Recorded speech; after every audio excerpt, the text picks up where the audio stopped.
শুনেছি ঢেঁকি স্বর্গে গেলেও নাকি ধান ভানে, তো সেটা কিন্তু আর দেখা হয়নি। তবে আমাদের গৃহিণীদের কিন্তু একই অবস্থা। শারীরিকভাবে যে কন্ডিশনে থাকি না কেন, মানসিকভাবে কিন্তু একটাই চিন্তা, ফার্নিচারগুলোর কি অবস্থা হচ্ছে, কিচেনটার কি অবস্থা, টেবিলটার ওপরে এত এলোমেলো কেন। তো যাই হোক, এগুলো নিয়েই কিন্তু আমাদের জীবন। হ্যালো এভরিওয়ান, আসসালামু আলাইকুম। আমি শামসুন নাহার, লালবাগ পুরান ঢাকা থেকে বলছি। লাইফ উইথ নাহার চ্যানেলের নতুন আরেকটি ব্লগ ভিডিও দেখার জন্য আপনাদের সবাইকে ওয়েলকাম করে নতুন আরেকটি ব্লগ নিয়ে চলে এসেছি আপনাদের মাঝে। তবে যে যেখান থেকে আমার ভিডিওটি দেখছেন, আপনাদের সকলের সুস্থতা কামনা করছি। ঘরে ঘরে কিন্তু বৃদ্ধরা, বাচ্চারা খুব বেশি অসুস্থ হয়ে যাচ্ছে, তো সবাই বাচ্চাদের এবং বৃদ্ধদের প্রতি একটু বেশি খেয়াল রাখবেন। এটা হচ্ছে বৃহস্পতিবারের ভিডিও। তো সকাল থেকে ভিডিওটা মোটামুটি স্টার্ট করেছি। সকালবেলা ঘুম থেকে উঠে ফ্রেশ হয়ে প্রথমেই কিন্তু আমি একটা ডিম খেয়ে ওষুধ খেয়ে নিয়েছি। তারপর চলে এসেছি সংসারের কাজে। তো ডাইনিং টেবিলটাই সবার আগে ক্লিন করতে এসে দেখলাম এর ওপরে মনে হয় যেন দুনিয়া সব কিছু আমার বাচ্চারা রেখে দিয়েছে। সময়ের কাজটা এখন যেহেতু সময় মতো করতে পারছি না, অনেক কিছুই কিন্তু এলোমেলো হয়ে থাকে। তো একবারে দেখা যায় গুছাই। অনেকক্ষণ কাজ করার পর আবার কিন্তু কিছু সময় শুয়ে বসে রেস্ট করি, তারপর আবার একটু কাজে নামি। তো এভাবেই কিন্তু আমার দিন কাটছে। তো ঘরের যে কাজে হাত দিচ্ছি, মানে এত বেশি নোংরা হয়ে আছে, প্রত্যেকটাকে ডিপ ক্লিন করতে হচ্ছে। ডাইনিং টেবিলটা চেয়েছিলাম একটু সুন্দর মতো হালকাভাবে ক্লিন করব। এখন দেখি প্রতিটা জিনিস এত বেশি নোংরা, সবগুলোকে খুব ভালো করে ক্লিন করে নিচ্ছি। একবারে পুরো ঘরটাকে যদি ক্লিন করতে চাই, আমার পক্ষে তো কোনোভাবেই সম্ভব না, যেহেতু আমি একটু অসুস্থ মানুষ। তো চেষ্টা করছি যখন যেই কাজটাই করার একটু ভালো করে করে নিতে, এতে করে অনেকটা দিন কিন্তু আমার আবার ভালো যাবে। ভিডিওর এই পর্যায়ে যারা আমার সাথে আছেন, প্লিজ একটা লাইক দিয়ে ভিডিওটা কন্টিনিউ করবেন। আজকে নতুন যারা আমার চ্যানেলে ভিজিট করছেন বা আগে থেকে আমার ভিডিও দেখা হয়, তবে চ্যানেলটিকে এখনও সাবস্ক্রাইব করা হয়নি, প্লিজ আমার চ্যানেলটিকে সাবস্ক্রাইব করে আমার পাশেই থেকে যাবেন। তবে অলরেডি কাজগুলো করে যারা আমাকে প্রতিনিয়ত সহযোগিতা করে যাচ্ছেন, আপনাদের সবাইকে জানাই অসংখ্য অসংখ্য ধন্যবাদ। তো ডাইনিং ক্লিন করতে এসে দেখলাম এর ওপরে যে চেয়ারের কাভারগুলো, ম্যাট, সব কিছু নোংরা হয়েছে। তো সেগুলোকে সব তুলে খুব ভালো করে গ্লাসটাকে ক্লিন করে নিলাম। তো আমার কাছে এইভাবে ডাইনিংটা দেখতে না ভালো লাগে না। তার একটা বিশেষ কারণ হচ্ছে আমার ফ্লোর যেহেতু একটু কালচে টাইপের, তো এর ওপরে ডাইনিংয়ের টেবিলের যে কাঠগুলো সেগুলো একটু কালচে বর্ণের। তো সব কিছু মিলিয়ে আমার কাছে দেখতে ভালো লাগে না, তাই আমি কিন্তু সবসময় এর ওপরে কাভার দেওয়ার চেষ্টা করি।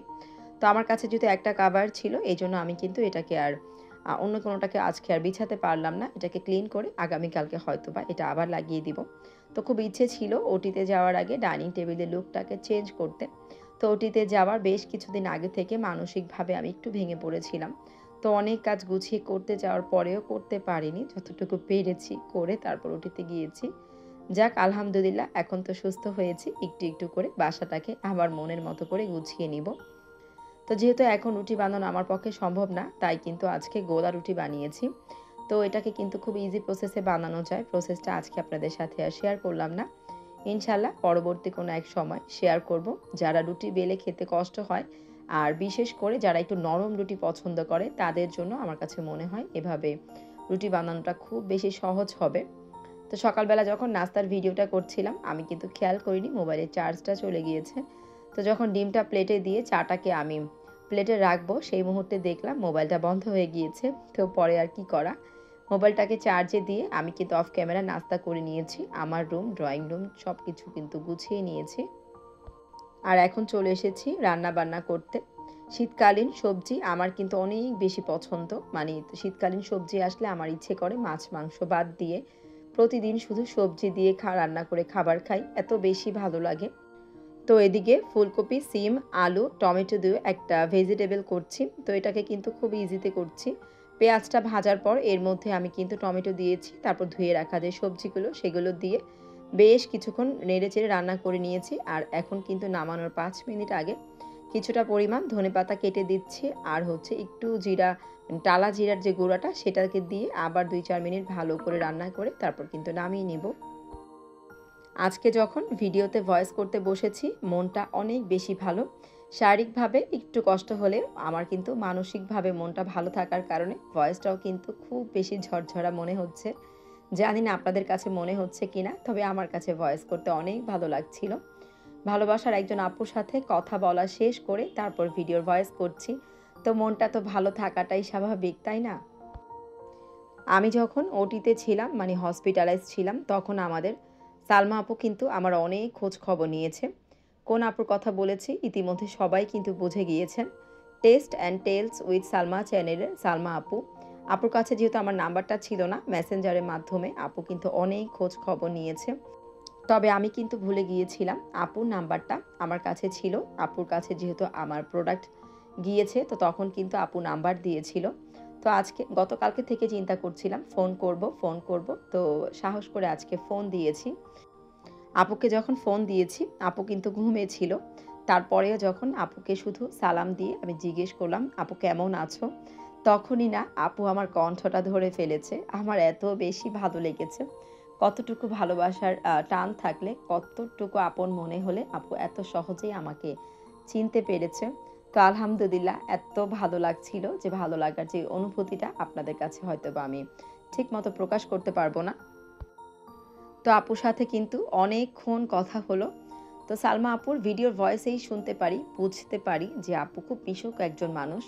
তবে এত ইজি আর এত ফ্রেন্ডলি একজন মানুষ আজকে কথা না বললে সত্যি আমি বুঝতেই পারতাম না।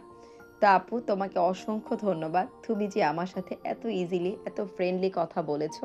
আমি জানি সালমা আপু আমার আজকের ভিডিওটা নিশ্চয়ই দেখছে। প্লিজ আমাকে কিন্তু অবশ্যই কমেন্টে জানাবে আপু। তোমার জন্য অনেক ভালোবাসা রইল। আর এই তো নাস্তার পর্ব শেষ করে কিচেনে চলে এসেছি। যখন নাস্তা বানাতে এসেছি কিচেনটা কিন্তু এতটা ক্লিন ছিল না। ১ সপ্তাহ পর প্রায় ১০ দিন পর কিচেনে এসেছি। তো কিচেনের যে কী অবস্থা থাকতে পারে আপনারা তো বুঝতেই পারছেন। যেহেতু আমার কোনো হেল্পিং হ্যান্ড নাই কিচেনে কাজের জন্য, আমি সব কাজ নিজেই করি। তো বাচ্চার বাবা যেভাবে ইচ্ছে যা করে রেখেছে। এখন কিন্তু নাস্তার পরে কিচেনটাকে খুব ভালো করে আস্তে, আস্তে ক্লিন করছি। সত্যি কথা যে কাজটাই ধরছি একদম ডিপ ক্লিন করতে হচ্ছে। এত নোংরা, এত মেসি হয়ে আছে। তো তারপরে যখন ক্লিন করার পরে বারবার তাকিয়ে দেখছি তখন কিন্তু ভীষণ ভালো লাগা কাজ করছে। তো ভিডিওর কাজ করার পাশাপাশি আপনাদের সাথে আরেকজন ভালোবাসার আপুর গল্পটা আজকে শেয়ার করব। আমার ওটি কিন্তু সোমবার হওয়ার কথা ছিল, যার জন্য রবিবার কিন্তু আমি হসপিটালে অ্যাডমিট হই। তো অ্যাডমিট হওয়ার পর মনটা তো খুব বেশি খারাপ। ১ম যেদিন আমাকে ফিট নেওয়ার জন্য চেকআপে নেওয়া হয়, তখন কিন্তু প্রেশার আমার ১৪০ এর উপরে চলে গিয়েছিল। তো তখন বলেছিল, "প্রেশার যদি বেশি উপরে উঠে যায়, তোমাকে কিন্তু ওটি করা হবে না, ওটি থেকে বের করতে হবে।" তো তারপর অনেক চেষ্টা করে স্বাভাবিক হওয়ার চেষ্টা করেছি। আর আমি কিন্তু সাকসেস হয়েছি। আমার প্রেশার ১১০ এর উপরে আর যায়নি। তো নার্স আপুর সাথে সন্ধ্যার একটু আগে কথা বলছিলাম, ওটির ব্যাপারে কথা হচ্ছিল। তার ঠিক ওই মুহূর্তেই একটা ফোন বেজে উঠল। তো কথার মাঝেই না ফোনটা রিসিভ করলাম। তো মনের অবস্থা খুব খারাপ ছিল। তো কে যে ফোন দিয়েছে কণ্ঠটা কিন্তু আর ধরতে পারিনি। সালাম দিয়ে জিজ্ঞেস করলাম, "কে বলছেন আপু?" তো বিপরীত পক্ষ থেকে যখন আমাকে বলা হলো, "দীপা আপু।" বিশ্বাস করেন আমি কিন্তু ১ মিনিট আর কোনো কথাই বলতে পারিনি। দীপা আপু তো কথা বলছে, নাহার আপু, নাহার আপু। আমি কিন্তু শুনছি। তবে আমি যে আপুকে রিপ্লাই করব মানে আমার মুখ দিয়ে তো কথাই বের হচ্ছিল না। আমি এত বেশি অবাক হয়ে যাচ্ছিলাম। দীপা আপু আমাকে ফোন করছে, মানে বিশ্বাস করতে পারছিলাম না। তো যাই হোক তারপর আপুর সাথে কিছুক্ষণ কথা হলো। খুব ভালো লাগলো। তো আপু সত্যি এত খুশি হয়েছি তুমি আমাকে ফোন দিয়েছ। মানে মনটা এত বেশি ভালো হয়েছে। ওটির আগে এরকম একজন মানুষ আমাকে ফোন দিয়ে যখন সারপ্রাইজড করলো, আমার মনে হয় আমার প্রেশার তো এমনিতেই নেমে গেছে। কারণ মনটা অনেক হালকা হয়ে গেল। কেন যেন একটা অন্যরকম অনুভূতি কাজ করছিল। দীপা আপু ফোন করেছে। একটা পজিটিভ এনার্জি পেয়ে গেলাম। তো জানি না দীপা আপু তুমি আজকে আমার ভিডিও দেখছো কিনা? যদি দেখে থাকো প্লিজ ছোট্ট একটা কমেন্ট করে দিও। এতেই আমি কিন্তু অনেক খুশি হয়ে যাব। তোমার জন্য অনেক, অনেক দোয়া আর ভালোবাসা রইলো। আমার জন্য দোয়া রেখো আপু। আর এই তো আপনাদের সাথে গল্প করতে, করতে কিচেনের যে চুলার অংশটা সেটাকে ক্লিন করে সিঙ্ক এরিয়াটাকেও আমি খুব ভালো করে ক্লিন করে নিলাম। আজকে তো ২ জন ভালোবাসার আপুর গল্প আপনাদের সাথে শেয়ার করলাম। এছাড়াও কিন্তু অনেক, অনেক ভালোবাসার আপুরা প্রতিনিয়ত আমার মানে মোবাইলে, ইউটিউব চ্যানেলে, পোস্টে, আমার ভিডিওর মাধ্যমে, কমেন্টের মাধ্যমে অনেকভাবে আমার খোঁজ খবর নিয়েছে। আমার জন্য অনেক, অনেক দোয়া করেছে। সত্যি কথা, মহান আল্লাহ তাআলার মানে মেহেরবানি, আল্লাহ তাআলার অশেষ রহমতে আর আপনাদের সকলের দোয়া আর ভালোবাসায় আমি খুব দ্রুত সুস্থ হয়েছি। আজকে যখন সালমা আপুর সাথে কথা বলছিলাম, আমি কিন্তু আপুকে বলেছি, "আপু বিশ্বাস করো, আমি বিশ্বাস করতে পারিনি এত তাড়াতাড়ি আমি রিকভার করব।" তো আলহামদুলিল্লাহ আল্লাহর কাছে অনেক, অনেক শুকরিয়া। আমি যতটুকু রিকভার করেছি আমি খুব সচেতন থাকার চেষ্টা করি যাতে করে আরও খুব তাড়াতাড়ি সুস্থ হয়ে সংসারে বাচ্চাদের প্রতি আমি আমার যে দায়িত্ববোধটা সেটাকে ঠিক মতো পালন করতে পারি। তারপর তো আপনাদের সাথে ভিডিও আকারে আসবই কথা বলতে। তো যাই হোক, গল্প করতে, করতে আজকের ভিডিওটা কিন্তু অনেক বড় হয়ে গিয়েছে। তো আজকের মতো এখান থেকে সবার কাছ থেকে বিদায় নিয়ে নিচ্ছি। আল্লাহ হাফেজ। আসসালামু আলাইকুম।